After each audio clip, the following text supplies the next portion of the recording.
name is Travis Flanz, and hopefully you're all here for getting ahead with the new Facebook algorithm. If you want these slides and a link to this video, you can just go to whenworksatkc.com/kcbusinesses, enter your email address, click on this post, and then enter your email address.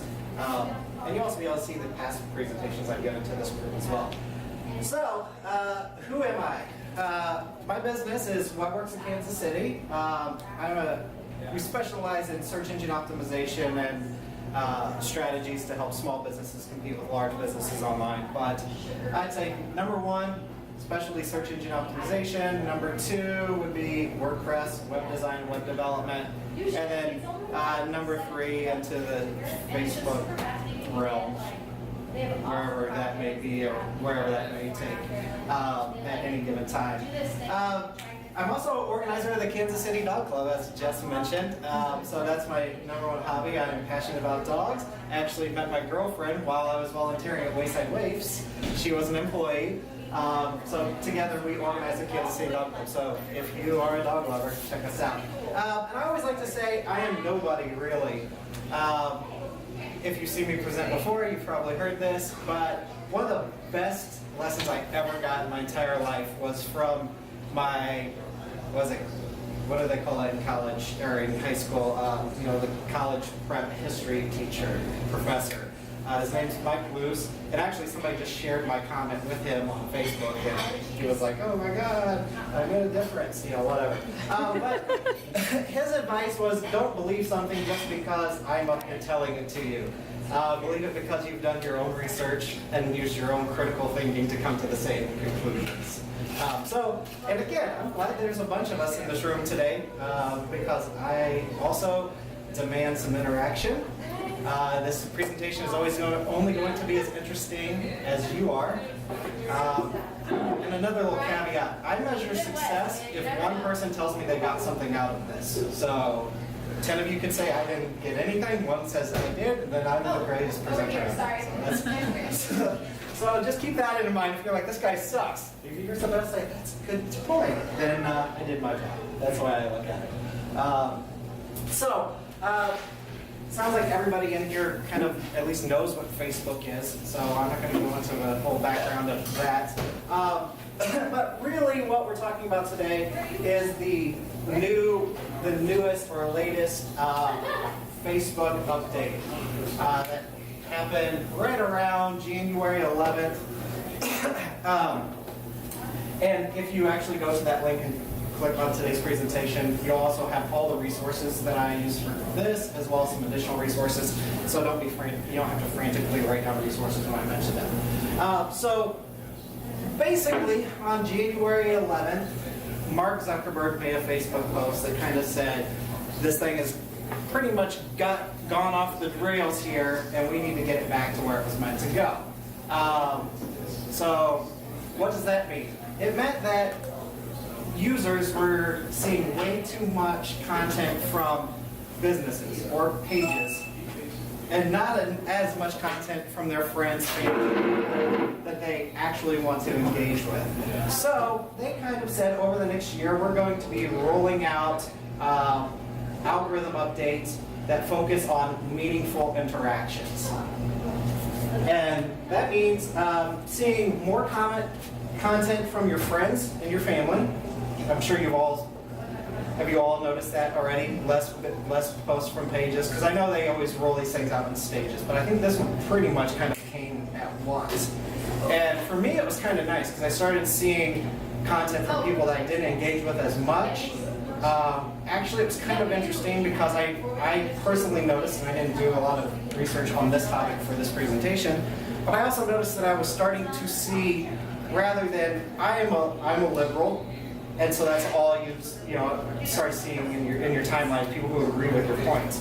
I started seeing counterpoints to everything as well. So it wasn't that I was only seeing my friends who agreed with me. I started seeing more of my friends in general. And I think that's a good thing overall, because if you remember a few years ago, whenever they said, you know what, we're going to show you definitely only things that we think you want to interact with, then it just kind of went down the trail of, hey, my opinion, whether it's right, wrong, or just an opinion gets amplified rather than seeing counterpoints. So you're going to see less content from businesses or pages. So public figures, businesses, organizations. I think we've all noticed that. So also, the more in-depth that you interact with these comments or these posts from your friends or even a page, kind of the more power that you're giving to that post, right? So meaningful interactions. So what are these meaningful interactions? Comments are now king because it shows that this post has sparked a discussion. A comment is, as far as Facebook is concerned, is seen as the most in-depth way to interact with a post because you are actively reading it or watching the video, taking in, digesting the image, and then you are moved enough to make a comment about that. And anything that's kind of, it gets cut throughout, but whenever it's italicized here, I have a resource on the website.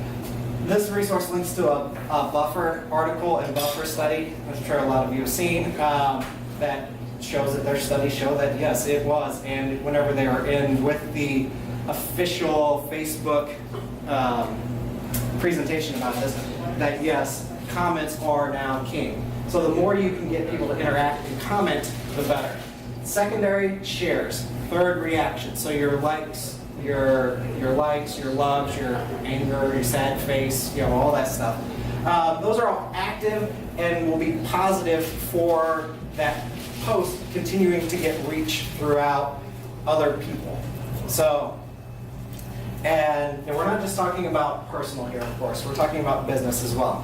We'll get to where you've kind of dropped in the business reach in a second. But so what are passive or neutral, kind of less effect or no effect at this point on the post, or whenever you're just scrolling through and you view, or even if you stop and watch it or a video, or if you just click on it to expand. These things are less important now than they were, but they're still obviously valuable for you and are going to help your metrics, but not as much.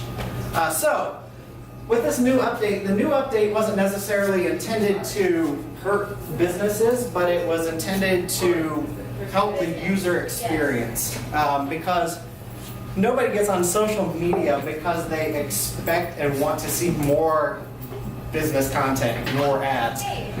They want to see more engagement and get more out of it with their friends and family and the people they want to interact with.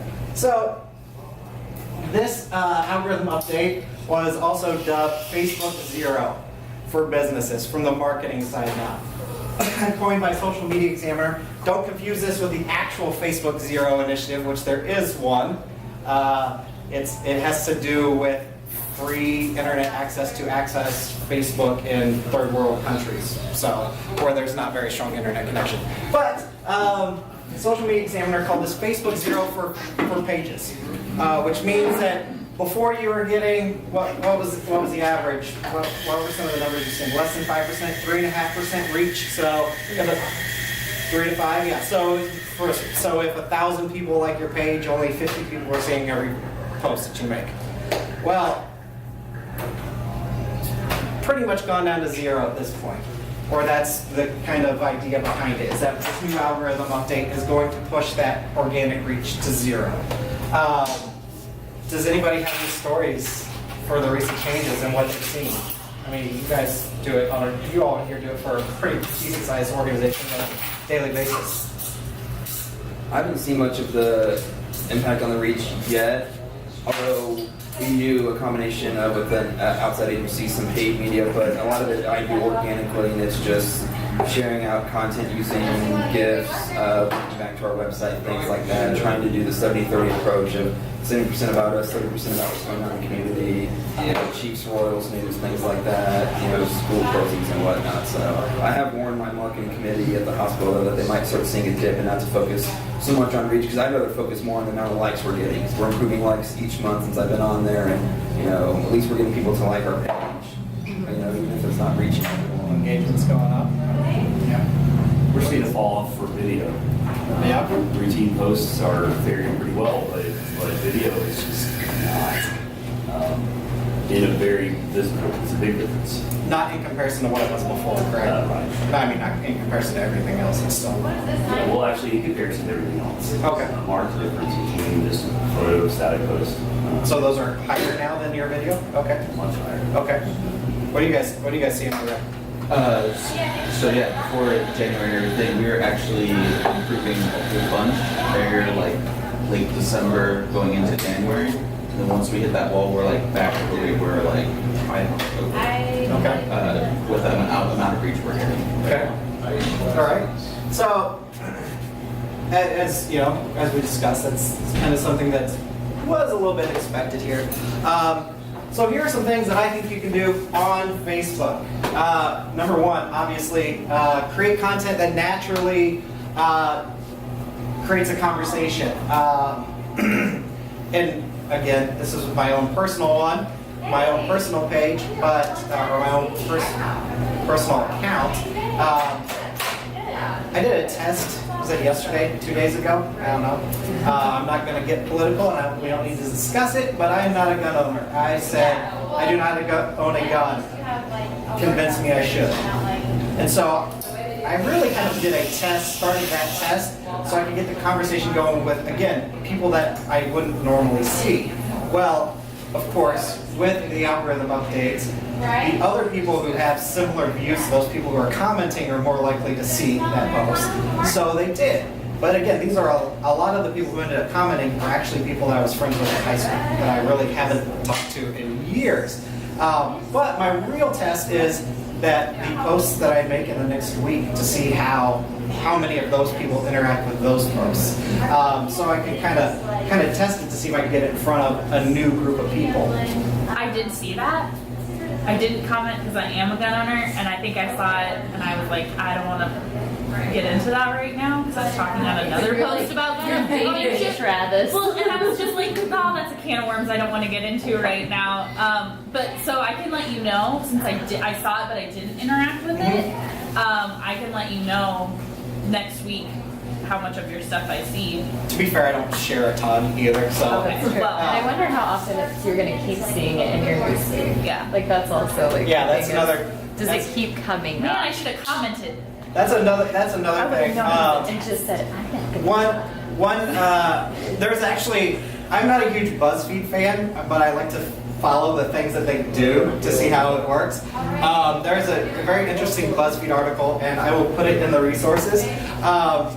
But essentially, a BuzzFeed employee shared a video, just like an asinine video, and then she just kind of let it go. And it was kept showing up in the people at the top of her friends' timelines over and over and over, kind of like LinkedIn does, right? If anybody comments or shares or likes a LinkedIn post, it kind of just gets bumped back to being fresh. So her experience with this is that people started saying, how do I stop seeing this video? Like the comments And they started- would comment that. they were commenting, I don't want to see this video anymore.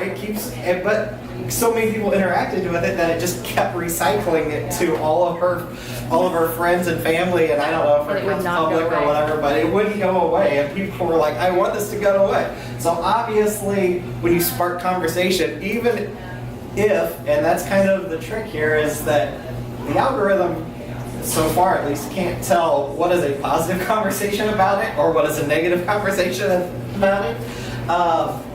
But it's still very interesting that the comments still kind of kept refreshing that, keeping it in front of everybody. So something that's simple. So the creative conversation that naturally leads to conversation, or content that naturally leads to conversation, that's a little tougher, right? You can ask a question. You can try to get to the emotions of people rather than just a surface.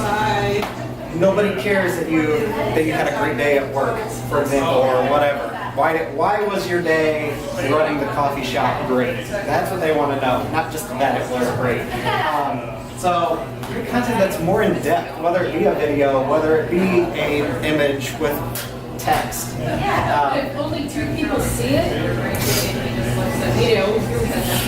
those two people comment on it, or that's what I've literally been seeing, like some of my posts, like, I should put up a really great one. There's these stupid Japanese company, they have a virtual airplane where you can fly nowhere first class for pretend. I'm like, hey, this is kind of dumb, what do you think? I mean, it's literally, you get on this pretend plane and have a little virtual reality thing and you get off. You didn't go anywhere. How in depth did you get with that? No, I just said, what do you think? Right. And not a single comment, which I thought would be kind of controversial, you know. I would say go a little more into it as the business and say what you think about that as the business. Do you think it will actually affect you as it carries a travel agent? So will that actually affect people taking trips to those places? Will it enhance it? Kind of add more to it about what you think about it rather than just what do you think. But we'll get to some of that here in a second. Add a call to action button on your page. Most business pages have some sort of call to action. You have that button at the top that you can have a link to, or you can sign up for sign up for the newsletter. You can join a group. You can join. What are some of the other ones? Call Sign up now. Sign up. For Yeah. my child. So you can have all kinds of things there. I would also say, in your Facebook page header, you can also put calls to action there that actually lead text that leads to that button. If you do that, just make sure you also have a link in the description of the image in case somebody clicks on the image, so you're getting it both ways. So that's very simple. You can encourage your page followers or your fans to go in and turn on see it first to make sure that they always see your Facebook stuff. This is kind of actually going back to a few years ago, which kind of before the last, or I do not say the last because they're always rolling out updates all the time. But if you remember, there was a time where your Facebook post did not get in front of anybody, so there was a big movement to convince your fans and your followers to say see it first.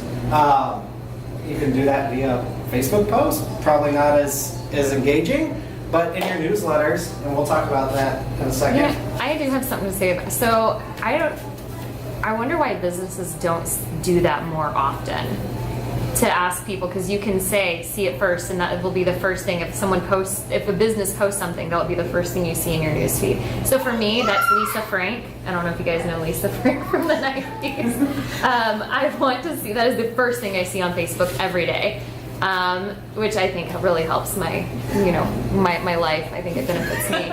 Second thing is my boyfriend, which he hardly ever posts. But on YouTube, however, everyone says subscribe and what is it? Turn on notifications. That's the second thing is turn on notifications, and I think this is the equivalent of that. I don't know. I feel like my personal use for Facebook, I do the see it first, but it's more for different websites or blogs that I follow, AV Club, Onion, things like that. I don't think people, when they go on Facebook, the first thing want to see something from a business they follow. Yeah. I mean, that's just me personally, so that's why I haven't done it for our stuff yet. I mean, I might try to find some creative ways to put it out there to do it, but I think people, most of the time when they go on Facebook, it's to, see interactions from their friends or in different kind of blogs or websites they follow, as opposed to a business that they follow.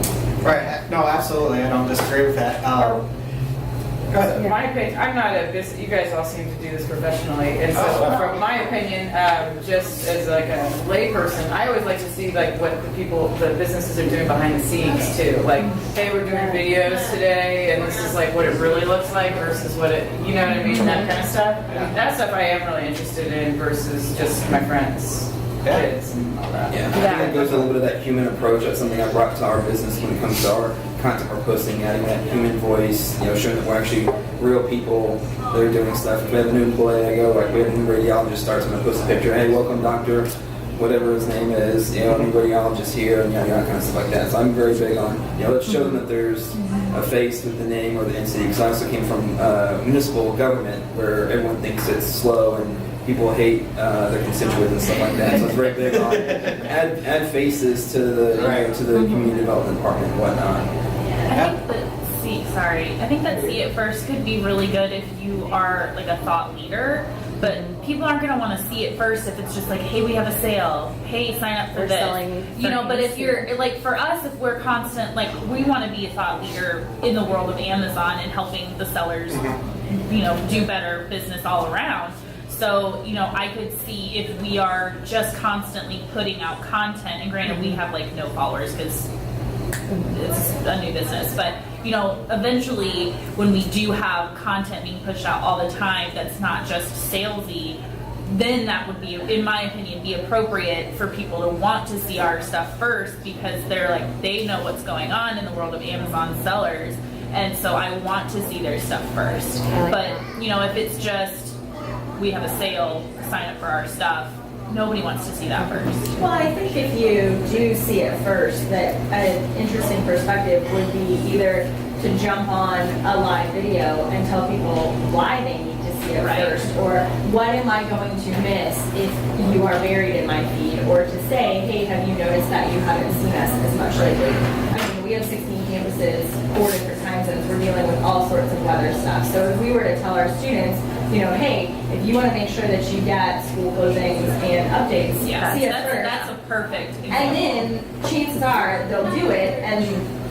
they won't think to go back and undo it. And so we'll just kind of catch. But if you can run some sort of a, you know, a see it first list and then just kind of. Or like time sensitive posts. Or time sensitive posts and say, you know, or, you know, hey, we're going to be doing a spotlight on, you know, staff and things at the hospital. Like, make sure that you know, don't miss your. I think a lot of it goes back to what the content you put out there, giving people a reason to come back and find it.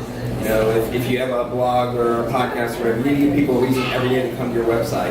You know, yeah, I don't want to write about something today, but you got to bang out 150 words because you got to make it a reason for them to come there. City of Olathe did a really good job with their Facebook page years ago of making it an appointment to follow because they were funny, they were engaging, and they made it a reason like you need to go check us out and see what we're doing on a daily basis. So it kind of goes back to what is your ethos when it comes to how you're presenting the content and what your content you're going to put out there. Absolutely. All of those are fantastic points, and that's exactly why it came after create content, but naturally leads to a conversation. Because if your content is always in that mindset, then all these other things, people are going to want to do these other things. And that's very, you know, that's very important too. But like a business here, like a coffee shop, for example, you know, if they do run random specials, people who love their coffee shop are going to want to know when that happens because those are all going to be time sensitive. It's not like they're running a, you know, free grande, latte, mocha, enema. Yeah, to quote Fight Club. Not like they're running that and it's going to be forever, right? It's going to be time sensitive. So, you know, just be creative on why people want to see you first. If you create that content that engages, and leads to conversation that people are going to want to see it first. So that actually you all already kind of mentioned the go live with Facebook videos. So you all mentioned that you saw a decline in Facebook videos. That is something that Facebook realized was something that was probably going to happen here, is that the native videos are actually, viewership is going to drop, and live videos are going to go up. So, and you've kind of already seen that, I'm sure. If you've been on Facebook, you get a notification when anybody that you like or have liked or friends with goes live. And that's by design. And I am a big believer of, if you want to stay ahead in the Facebook algorithms and in the Google algorithms, if either one of those two companies roll out a new product or a new service, use it, because they always give it preference, at least right away. And if you're an early adopter to that, then you can build an audience just off of that if you're an early adopter. I mean, everybody's seen the Chewbacca mom video, right? I mean, for months it was the #1 viewed video after Facebook Live came out, because it was there and it was new and everybody wanted to see it. Well, if you are an early adopter of any of these things, then you can write that and you can build that audience just off being one of the first ones. It sounds ridiculous, and I know a lot of people will say Google Plus is dead, but I can tell you there are people on Google Plus that have way more followers and way more interaction than anybody on Facebook does, because They were early adopters. They created themselves as an authority in their industry, and then they wrote it. So honestly, anything that Facebook rolls out or Google rolls out, test it out. Test it out. Even if you suck at it, you're still going to be the first one, so nobody expects you to be perfect on it. That's, that's a do as I say, not as I do. I don't do that as much with Facebook. I'm kind of more of a wait and see. Most of my clients are smaller clients, so they want to see a proven thing before they dump money into it. But if you're doing it for yourself, definitely test everything out. Any app that they roll out, download it, try it, because it can't be bad for you. Here's another one that's kind of going back to Facebook of old. Posting short blog posts as Facebook posts. It's kind of what I was mentioning there when you said the virtual trip, the virtual airplane trip. You know, that could be a 500 word like blog post essentially on your Facebook page, because I know everybody tells you text is dead. Nobody wants text. That is a lie. That's an absolute lie. I can tell you as an SEO professional that anybody who's looking to make a purchase or be entertained, they still want to read. Anything that's in depth is going to spark conversation. So that's how Mark Zuckerberg breaks all of his Facebook news, is via a blog post on Facebook as a Facebook post. We'll talk more about that in a second. But building a community with a Facebook group. How many of you have a Facebook group for your page? We got a couple. So if you noticed also recently, it wasn't in January, but recently Facebook started allowing pages to create groups and then pages to be the administrator of groups. Well, this is all leading up to this algorithm change to where it's about more personal interaction. Now, I want to caution here. Not every single business needs a group, and not necessarily every single group should be to sell your product or your service. So for example, anybody who's in this KC Businesses group, we also have a Facebook group, as well as our website, which is our meetup group. We don't use it as much as we should, probably, but that does a couple things for you. For whatever reason, people are more likely to interact whenever they can start the conversation as well. So in groups, they have the ability to start the conversation. Secondly, you already are creating this community around people that have that similar interest. So you already have that niche. They theoretically join the group because they want to talk about whatever niche you've created within your group. So I also urge that if you do build a group and it is a niche, keep it on the niche topics as much as possible. Another benefit there is that if you are the administrator of the group, you get a little admin flag right next to your name, so everybody knows that you're an admin. Theoretically, you get that admin flag. I don't know if it hasn't been rolled out to me, but I am an owner and administrator of 2 groups, and I do not have an admin flag, and I have went through every possible process. I don't know why I am not getting it in my groups. They just haven't rolled it out to me. I don't know. But at the same time, with your Facebook group, feel free to post as yourself in there as a representative of your business, because people still know that you are the admin if you have that admin flag. Just because you have a group and you post as your page, that doesn't necessarily mean you're going to get more interaction. Because still, the goal is to create or to show posts to more people. This isn't really a business-related group, but we also have a group for our Casey Dog Club. So we have our page and our group. And it is so obvious using insights. Actually, they give you insights now, I think straight off the bat. It used to be you had to have 250 members of the group, but they recently also just made a change.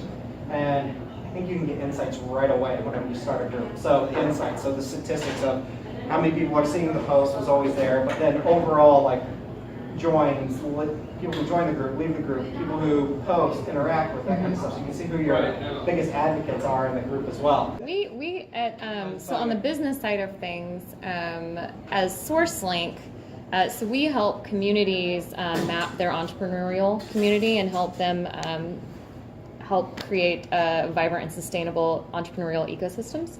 And so we have a group, and they are all clients of ours, big clients of ours. And however, we roll out, we talk about like new updates to the software, but then also we talk about new funding and grant opportunities for cities that are available.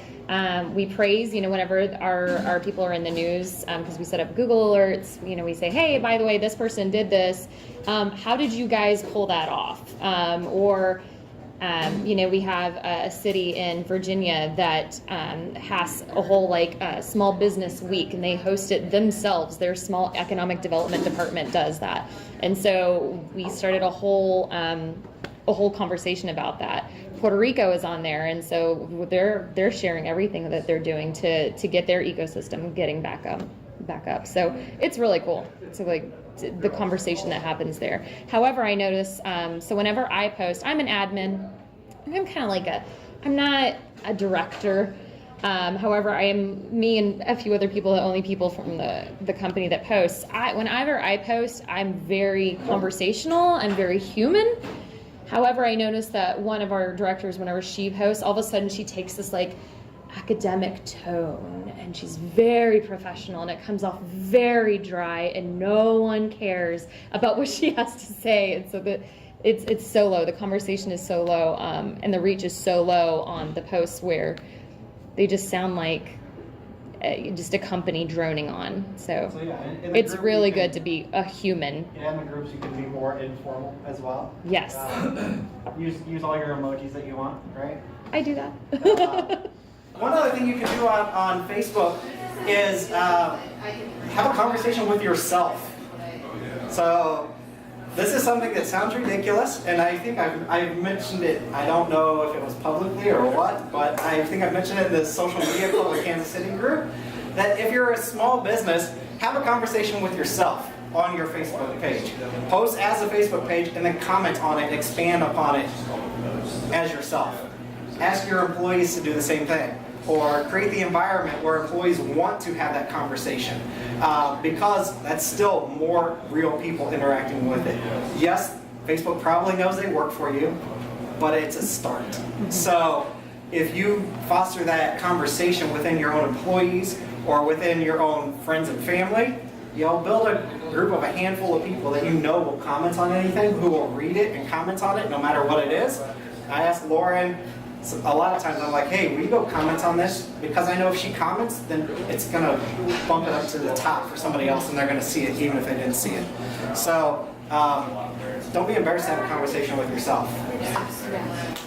One thing I've noticed, I'm in a couple of, I don't know what I guess small business or online business groups, and they have pods. Now, I don't know, as a small business, you guys may already know this, but it's something that I introduced to Casey SourceLink, and we're going to start doing it, where you have a small group of people that you can trust, and I call them our besties. And so you can message them, go on a group chat and message them and be like, hey, I just posted, do you mind interacting? And then in return, you interact with their posts. And it's just something, it's something that, you usually have friends, I guess, or business friends that interact with your business. And so I think it's, with Casey SourceLink, we have a lot of resource partners. And so just asking maybe the social media manager of the downtown library, which we do, hey, can you comment on this? And they'll be like, yes. And comment as that. So it's, I really like that, having your little pod of people. It's using the people. I call it just cross promotion. There were people who were in a similar field as me with different organizations when I was with the City of Independence, where I'd be in the Chamber of Commerce, hey, can you share this, or hey, I just put this out there. You can share it with the different department pages we have, do kind of stuff like that, or just any chance to get more eyes on it, the better. And I've tried to encourage as many employees as I can too to like our page. A lot of them don't know. I was taking pictures before the Chiefs class, people were wearing Chiefs stuff. Oh yeah, I'm gonna put on links LinkedIn, Twitter, and Facebook. Oh, I didn't know we had Twitter, I didn't know we had Facebook, or LinkedIn's like, you work here, how do you not know that? Because there weren't links on our intranet that say, here's our links to our Facebook page and stuff like that. I was like, well, I post a lot of stuff on there, so feel free, and a lot of them now have liked it, and one there, we have about a dozen employees that pretty much share or like any post I put up there. Yeah, and we are, as SourceLink, we are moving into another region of Missouri, and so we are starting at 0. And so part of our strategy of building up before we launch the website and before we launch everything is interacting with all the businesses that have partnered with, it's called Northwest Missouri. We're going to talk to all of them, and then I'm going to talk to their social media people, because that's who you're talking to online anyways, the social media people talking to social media people, and asking them, hey, we're just starting out, do you mind sharing, do you mind interacting? And that's what I've done with our partners with across the country. Whenever we finally meet up for like our conference once a year, I'll be like, hey, I'm just getting into LinkedIn, I noticed you post on LinkedIn. And it's just being friendly.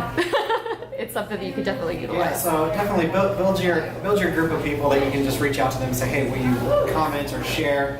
I would advise of finding another platform to do that through, whether it be email or Slack or something, rather than Messenger on Facebook. Oh yeah. Because no, I don't believe Facebook is reading your private messages, but do I believe that the Messenger, because Messenger is its own beast, right? Everybody knows that now. Like you can have chatbot interactions, you buy stuff, you can get receipts, all that kind of stuff. So yes, I do believe that their algorithms are, or could potentially be watching Messenger for your group that you're sending things to that say, hey, like this, share this, comment on this. So I do believe that that is possible. I don't believe that they're reading all of your posts trying to catch you doing things. I don't mean to talk too much, but I do.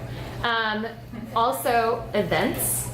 Creating Facebook events is one way to really get a lot of reach, because I've noticed, we were just having a conversation the other day. I had, personally, I had a friend sitting beside me, and she said, hey, aren't you going to this thing tomorrow? I was like, yeah, how do you know? Like, I don't even know for sure if I'm going. And she's like, well, I saw it on Facebook. And I was like, okay. And she goes, and then are you going to go to that other thing later this week? And I was like, holy shit, are you like, and it's because Facebook is really pushing out events because of what, Facebook Local, the new app, which is just Facebook events.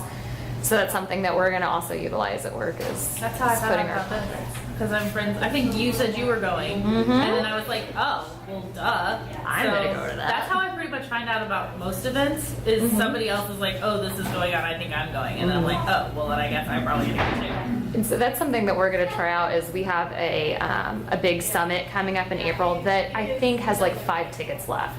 We're not putting it on Facebook to get more ticket sales, but we're putting it on Facebook to increase our credibility and make sure people see that we are hosting this event, even if they can't come. And then also, and also looking like we're trying to establish ourselves as thought leaders in the industry. So it just increases everything. So then the other thing you can do is Facebook ads, which is, I've heard this argument a lot whenever this update rolled out. It was like, oh, Facebook is screwing me. I built my whole business on Facebook and now they're screwing me. Well, come on. If you're only using Facebook to market your business, is your business that sustainable anyway? Facebook's fantastic as a tool, but I don't know. But anyway, so you should learn how to use Facebook ads and use them effectively. And I'll give you some little tips and pointers in a second. What you shouldn't do is give up. I've had some people just tell me, I give up. I'm not even going to use Facebook anymore. I saw a couple friends, Facebook friends that have small businesses. They just decided to delete their Facebook page, and they have done this. The fourth point there, they've started spamming all of their business stuff via their personal account, which again, we're rolling back like 10 years in Facebook, which it weeks to do that. And actually, there's still some businesses that do that. They have their business set up as a personal account, not a business or a Facebook page. So don't do that. Don't just keep spamming your friends with your business stuff. Craig mentioned the 70-30 about sharing industry stuff and relevant relevant local stuff versus 30% of your own or promotional. You know, that's kind of how I feel on my own Facebook newsfeed too. Yes, I am a professional. Yes, I do some things that are cool, that are business related, but if all you're posting is that, then you're gonna lose those friends in real life. I mean, if they were ever friends in real life. Don't do engagement bait or tag bait. Does everybody know what engagement bait is? Engagement bait means saying, like if you agree, share if you agree. The Facebook algorithm knows when you're asking people specifically to like or share or comment. Yes, it's kind of tough to get around that. I don't know how deep it goes. If you say, what do you think? I don't know how strong the algorithm is there. And tag bait, tag a friend. If you say tag a friend that, blah, blah, blah. I still do that sometimes, but the algorithm knows that it's not going to count all of that in the weight of the post. Now, the people who are tagged are still going to see their tag. Yes, of course. But from what I understand, still, obviously, algorithms can't watch videos or listen to audio. So a key tactic is in video, live video is like this video, share this video, etc. But just be careful with that because that may go away eventually, or they may add an option to say, this video contains engagement bait. You never know what they're going to do. So I'm a big believer on staying in the ethical area rather than the gray area. But if you want to test things out in the gray area, do it. Just don't be upset if it goes the other way on you eventually. I have a question. So when you say that if they can't like listen to your video and see if there's tag bait in there or engagement bait in there, what about like an image? So rather than putting it, not saying that I'm gonna do this, I just like FriendFest is terrible about this. Like every Tuesday, it's Ticket Tuesday, like, share, blah, blah, blah. So as far as like running contests and things like that, which can, depending on your business and your audience, be a good way to get some engagement. So I would say be careful on photos, because if a photo can recognize Andrew's face, if I took a photo here that's of true. 12 people, then it can probably read the word like this post. Or tag your friend. Right. Yeah. We're So actually doing a test with that. We have native videos in the platform. They're not live, but our very last slide, because we can't do engagement bait, which we do often. But we found that, especially with our students, you have to tell them what you want to do with the post. Like, no one is going to share a post because you don't post anything that is controversial or, you know, really would inspire somebody to just be like, everybody needs to know about this. But we found initially, if we did ask them to like and share, they would do both of those things. And we didn't feel like it came across scammy. I say all that to say we did do a share with your family and friends in our video. And we feel like Facebook was able to read that in the video to recognize that, and that's like it was a slide or text on there. It's a part of the video, even rendered out, but we feel like Facebook is able to see that, and so we're doing some tests with similar videos, similar length videos that don't have that to see if they provide something. Well, a lot of paid ads are doing, you know, so like I saw a travel company, it's got a picture of a resort I've been to in the South Pacific. And they're like, oh, come to Mexico for $200 a night. Really? Okay, first off, your picture's in the South Pacific. Second off, you're not going to an overwater bungalow for $200 a night. But they have, like, you know, 2,000 likes because they're paying for it. But Facebook obviously doesn't care that it's not accurate and that it's, you know, engagement and spammy. Well, it's not spam if it's paid. So you have to keep those two things separate. And in the all technicality, you can't really spam on Facebook. Spam is kind of unwanted and unapproved. It's not unapproved though, because by using the platform, you agree to see the ads. So spam would be like me just pulling an email list out of nowhere and sending everybody an email. So without them opting in. By using Facebook, you have opted in to see the ads. So it's a little different. And yes, in advertising, you can say like our page. You can say share this video. You can say that because you are Paying for the right. You're paying for the right to do that. So Is it the same if you pay to boost an organic post? yes, because, well, yes and no. Because, I mean, when it's being paid for, it is being paid for. But up until the point you pay for it, it's just an organic post. Yeah. So I would be careful. Yeah. You might want to do a dark post with that, or an I'm just thinking if Published we know post. that if we're ultimately going to boost this post, if we don't care about the initial Sure. reach because we're going to boost it. right. I would say go ahead. That's kind of Give a it a back shot. alley way, but I feel good about my Facebook. Yeah. Try it. See how it works. So I know, like when I run ads or you run ads sometimes, they say you can only have a certain percentage of your image be text. Yeah.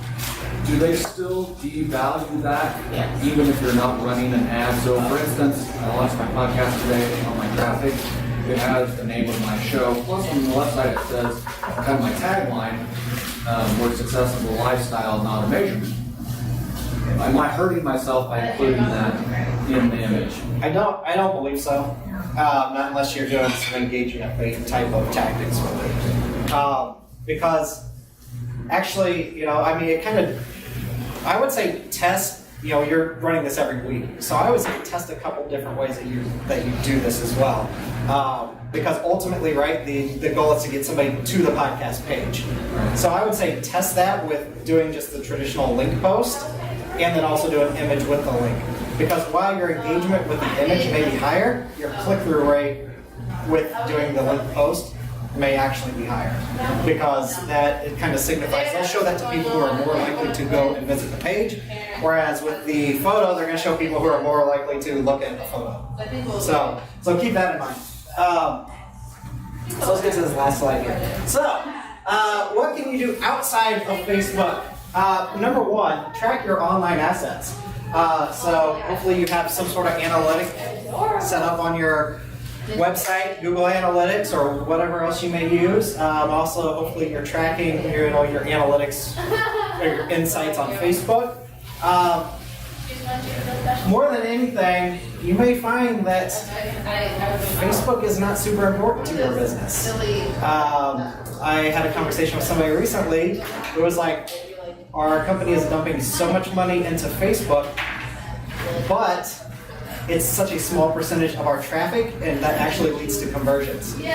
So just make sure you're balancing your time and your money spend relative. If you're finding that you get more visits from search, figure out how to turn those into conversions rather than dumping a ton of money and time into Facebook. I'm a big believer in marketing. Find what's working, and if something's working, do more of it, and if something is not working, do less of it, rather than the other way around.